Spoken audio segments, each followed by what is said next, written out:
Perry sat himself down and continued his homework in silence. But one question was on his mind. Mother. Jemima said I have to wear what she says, is that true? Yes, his mother replied. Perry finished his homework and packed up his books. His mother told him that supper would be ready in 10 minutes, and asked him to fetch his sister. He climbed the stairs, knocked on her door and said supper was nearly ready. Jemima opened the door and asked him if he'd finished his homework.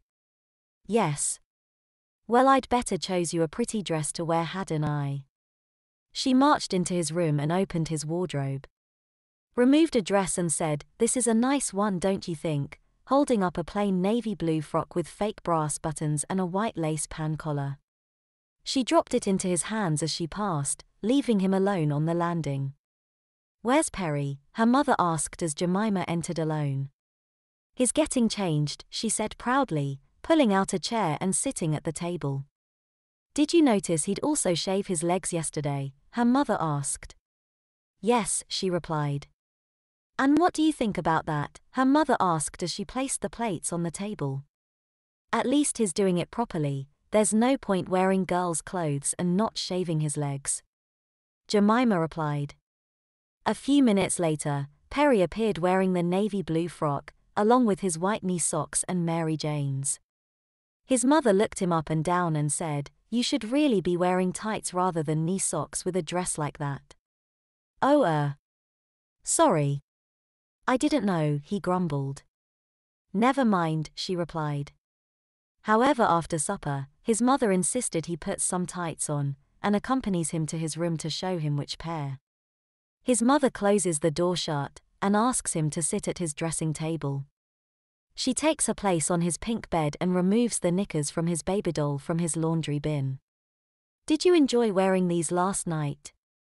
No, he replies confidently.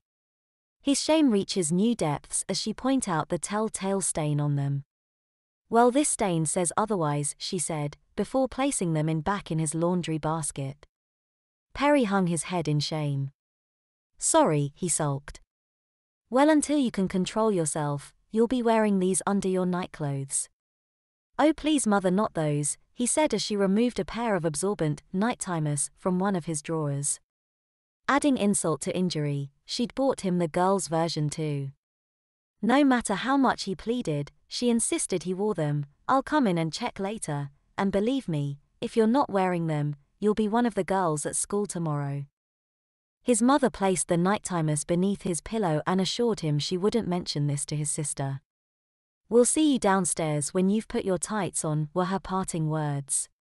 Although he knew he looked like a dag, he did feel more dressed with some tights on.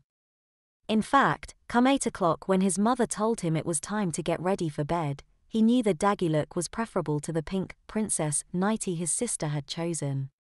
At least it was closer to knee length, so little chance of her noticing the nighttimers he shamefully wore beneath it. He made no qualms being told it was bedtime at a measly 9 p.m., and was glad to finally be hiding beneath his duvet. He hoped to God that he wouldn't have another wet dream, and wondered if his mother would check like she did last night's knickers.